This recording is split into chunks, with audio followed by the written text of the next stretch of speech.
Think about the last time you typed a prompt into an AI tool. Maybe you asked it to, draft an email or summarize a long document. Right. And for you, it was just instantaneous, totally weightless. But the reality is, the very second you hit enter, a server in a massive warehouse somewhere spun up. A cooling system kicked into overdrive, and a power plant miles away had to burn just a little bit more fuel. It's all connected. Exactly. So, welcome to the deep dive. It is Sunday, June 28, 2026. Today, we are taking the massive 6 a.m. news brief from the Daily Tech Reader. Which is huge today. Oh, it's a sweeping snapshot. We're talking technology, markets, global politics, culture. And our mission today is to look at the massive, heavy physical machinery hiding right beneath our weightless digital world. Yeah, and it is the defining paradox of this moment in time, I think.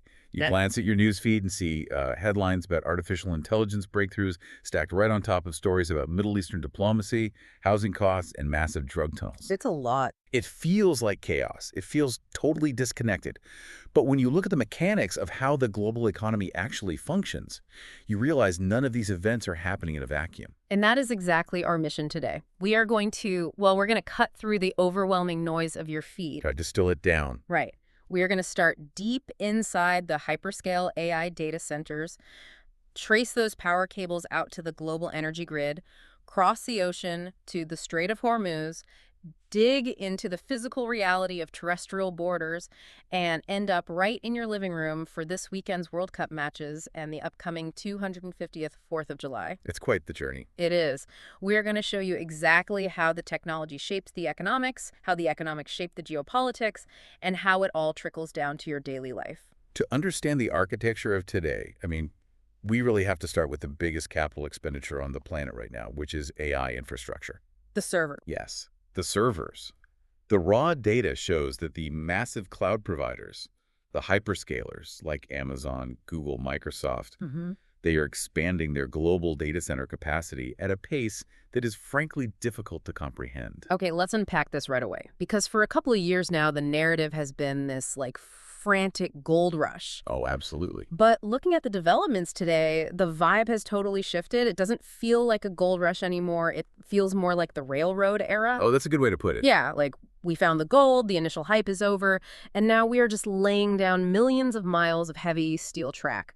And more importantly, the investors who paid for that track are finally asking to see the freight shipping receipts. That is exactly the transition we are in right now. We are moving from euphoria to true industrialization.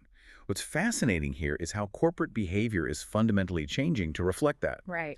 Businesses are no longer buying AI just to issue a press release saying, hey, we have AI. They're demanding measurable returns. Which makes sense. They want to see the numbers. Precisely. They want to see exactly how many hours of human labor an AI coding agent saved, or, exactly how much customer churn a multimodal AI model prevented. Which explains this massive shift we're seeing in the sources toward usage-based pricing. Yeah, exactly. Yeah. In the early days, software was sold on a flat subscription. You paid for a license, whether you used it to its full potential or not. Right, the classic SaaS model. Right. But as AI becomes deeply embedded in enterprise production, companies want to pay for the actual output. They want to pay for the value generated, not just, for the right to access the software. Wait, so because of this demand for measurable returns, the companies building these massive foundation models are no longer just competing on who has the smartest, most powerful AI? Exactly.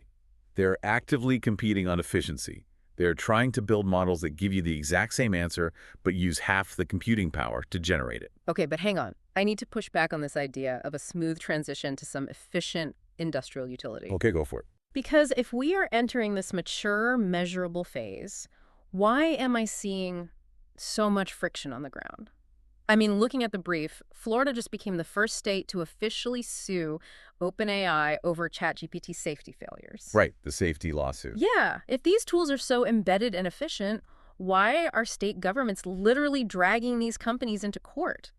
Doesn't that point to a massive disconnect between what the tech giants are blindly building and what society can actually handle? It is a massive disconnect, but it is actually a required phase of industrialization. Think about the automotive industry. Okay. We built incredibly fast cars, and we built massive highways for them to drive on, well before we mandated seatbelt speed limits or airbags. Oh, wow. Yeah, that's true. When a technology moves from being a cool novelty to being critical load-bearing infrastructure, the real world always pushes back. So the Florida lawsuit isn't necessarily a sign that AI is failing. It's a sign that it's finally becoming permanent. Exactly. When an AI coding assistant is just helping a hobbyist build a website, a mistake is a nuisance. When that same AI is integrated into the back-end systems of a bank or a hospital, a safety failure is a massive, massive liability. That makes a lot of sense. That friction is why we are suddenly seeing a boom in AI governance platforms. Companies aren't just buying AI anymore. They are buying software to monitor their AI. To make sure it complies with local laws and protect it from cyber threats. Right. The technology has outpaced its legal framework, and society is basically scrambling to build the guardrails. Which brings us back to the most fundamental constraint of all, which is physics. Because you can't run the world's back-end systems on ideas. No, you cannot. You run them on servers, and those servers need power. And this is where the story leaves the digital realm entirely. We are talking about staggering amounts of electricity required to power these data centers. It is literally reshaping how utility companies plan for the next decade. It really is. A single next-generation AI data center can require as much power as a mid-sized city. Which is just nuts. It's wild. You cannot just plug that into a 1950s-era municipal power grid and hope for the best. And this is where the macroeconomics get incredibly complex. To power this boom, there is a massive renewed focus on nuclear energy, industrial-scale battery storage, and upgrading our entire electrical grid. But to build a nuclear power plant or to lay thousands of miles of new high-voltage transmission lines, you need something very specific. You need an unbelievable amount of money. You need cheap, accessible capital. And the cost of capital in the United States or Europe is entirely dependent on global macroeconomic stability. Right. And here's where it gets really interesting and honestly a little mind-bending. We are sitting here talking about building hyper-advanced next-generation AI data centers in places like the American Midwest. Yeah. But to make the economics of that work, we are still completely tethered to traditional geopolitics and shipping lanes halfway across the world. We absolutely are. Let's look at the global oil markets in the Middle East right now. And just a quick note for you listening, when we talk about this, we are strictly looking at impartial reporting from the Daily Tech Reader here. We are not taking any political sides, just conveying the diplomatic developments and how they impact the markets. Exactly, just looking at the market impact.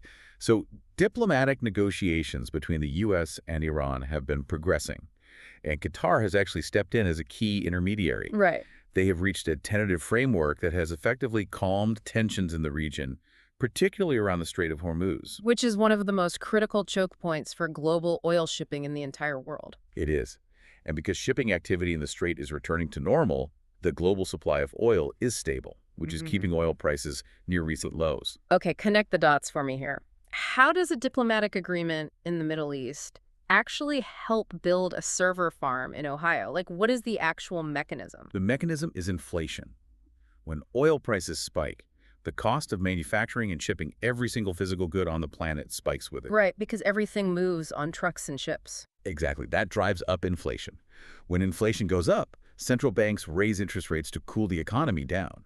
And when interest rates are high, borrowing billions of dollars to build a nuclear power plant or a massive data center becomes prohibitively expensive. Wow. Okay, so by normalizing shipping lanes in the Middle East, oil stays cheap. When oil stays cheap, inflation stays manageable. Yes. And when inflation is manageable, it gives massive corporations and governments the financial breathing room to borrow the money they need to build the physical infrastructure for our digital future. That is the hidden thread. We like to think of technology as this independent, forward-marching force. But the reality is that the foundation of our digital future rests entirely on the physical constraints of the globe shipping lanes, oil barrels, and diplomatic back channels.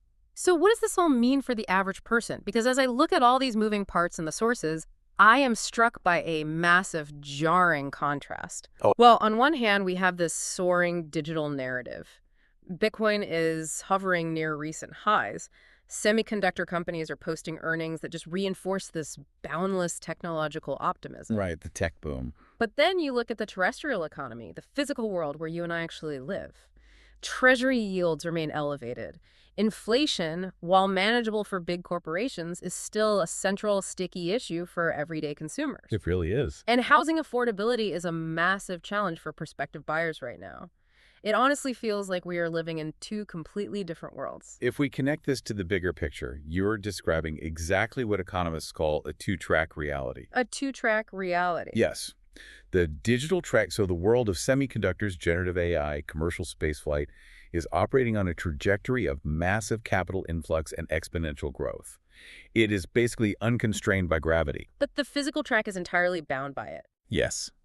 The physical economy is slow, heavily regulated, and dealing with incredibly complex terrestrial challenges.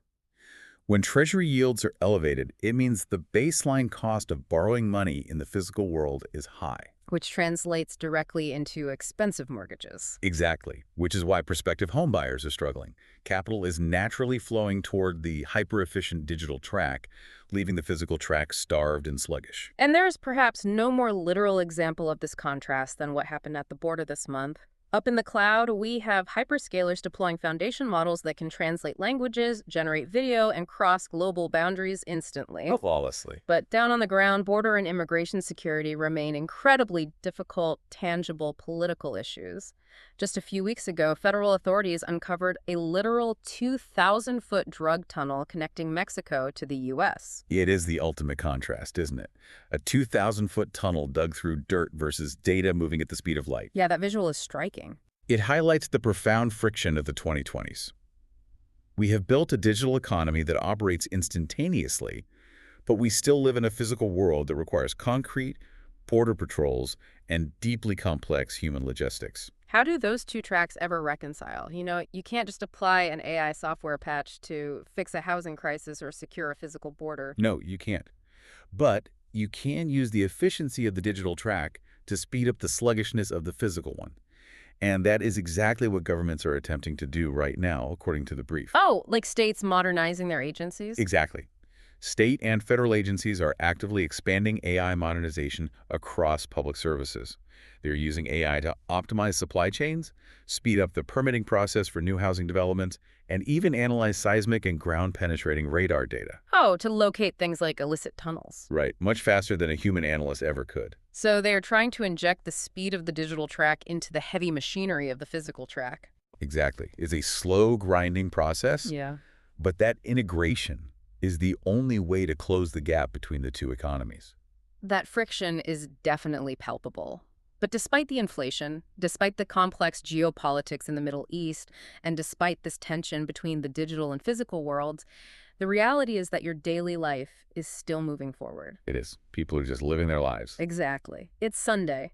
And looking at the weekend landscape in the news brief, travel preparations are massively accelerating for Independence Day, which is a big deal this year because the U.S. is preparing for its 250th anniversary celebration. A huge milestone. And globally, the World Cup round of 32 has kicked off, and knockout football is completely dominating the cultural conversation. It is a vibrant moment. And what is vital to understand is that the macro trends we just spent the last 10 or 15 minutes unpacking aren't just abstract concepts locked away in corporate boardrooms. Right. They're actively shaping how you experience this exact weekend. It makes me think of a cell phone operating system. You know when you plug your phone in at night and it does a massive software update while you sleep? Oh, yeah. The next morning, the physical phone is exactly the same, but the buttons look a little different, the apps open faster, and the battery lasts longer. It feels like AI has become the new operating system for our reality. The physical world looks the same, but AI is just updating in the background of everything we do. That is a brilliant way to conceptualize it, because the integration is largely invisible. Let's look at how this filters down to you, the learner, listening to this deep dive right now. Take healthcare, for example. Okay. The diagnostic tools at your local doctor's office are being upgraded. But even more profoundly, the drug discovery process is being fundamentally altered. Right. How does that actually work? Because we hear, AI is changing medicine, but what is the actual mechanism there? How does a computer discover a physical drug? Well, traditionally, discovering a new drug meant years of trial and error in a physical lab. Scientists would have to physically test how millions of different chemical compounds interacted with a specific protein in the human body. Which sounds incredibly slow and expensive. It was. But today, foundation models can digitally simulate those molecular interactions in a matter of hours. They can predict exactly how a protein will fold and identify the exact molecule needed to bind to it before a human ever even picks up a test tube. Wow. It takes years off the research process. So the hyperscale data centers we talked about earlier are basically acting as massive virtual biology labs. Exactly. And it extends far beyond medicine. While you are watching summer blockbusters or streaming new music at your 4th of July barbecue this week, you should know that Hollywood and the music industry are fundamentally adapting their workflows. And we aren't just talking about AI generating fake actors or completely synthetic songs, right? No, it is much deeper than that. It is the production workflow itself. It is using AI to instantly storyboard a script, to perfectly match the lighting and visual effects without days of manual rendering, or to dynamically master audio tracks. Incredible. The creator economy is exploding because the barrier to entry for high-end production has been lowered to the cost of a software subscription. So the massive infrastructure boom, the demand for measurable efficiency, the usage-based pricing, all of those abstract business concepts from earlier, they're the exact reasons why the special effects in your movie look better, why your doctor has better diagnostic tools, and why the podcast algorithm handed you this exact deep dive today. Precisely. AI is no longer a sci-fi concept waiting in the future. It is the literal scaffolding of the present. It is truly incredible to step back and look at the whole board like this. I mean, we started this conversation looking at what felt like a random, chaotic list of headlines for a Sunday morning. Yeah, totally disconnected. But by pulling on those threads, we traveled deep inside the massive AI data centers being built around the world. We crossed over to the Strait of Hormuz to see how global oil shipping is actually making the financing of those data centers possible. Hidden threads. Exactly. We examined the massive tension of our two-track economy, looking down a 2,000-foot physical drug tunnel while digital markets soar above the clouds. And finally, we brought it all the way home to the medicine at your doctor's office and your weekend plans for the World Cup and the 250th Independence Day. It really highlights how deeply interconnected everything is. You simply cannot understand the trajectory of technology without understanding the physics of the energy grid. And you can't understand the economy without looking at the constant tension between digital speed and terrestrial borders. It definitely changes the way you look at a simple news feed. It does. And as we wrap up, there is one final provocative thought that emerges from all this data. It's something I want to leave you, the listener, to mull over as you go about your Sunday. Oh, I love these. Let's hear it. We discussed how businesses are now strictly demanding measurable returns from their AI investments. They want hard numbers, efficiency, return on investment. Right. But at the exact same time, we see these tools becoming deeply embedded in Hollywood, the music industry, and the entire creator economy. The space is dedicated to human art. Exactly. This raises an important question. If AI becomes the ultimate ubiquitous tool for driving measurable efficiency, how will we redefine human creativity? Oh, wow. When the machines we rely on are explicitly engineered to guarantee measurable returns, what happens to the immeasurable, unquantifiable value of human culture? Can art survive when the tools we use to make it are obsessed with efficiency? Measurable machines and immeasurable humanity. That is a heavy, beautiful thought to carry into the rest of the week. Well, thank you so much for coming along on this deep dive with us today. Thanks for listening. We hope we helped clear up some of the noise, cut through the chaos, and showed you the hidden architecture of the world right now. Enjoy the knockout football. Have a fantastic start to your 250th Independence Day celebrations, and above all, stay curious. We will catch you next time.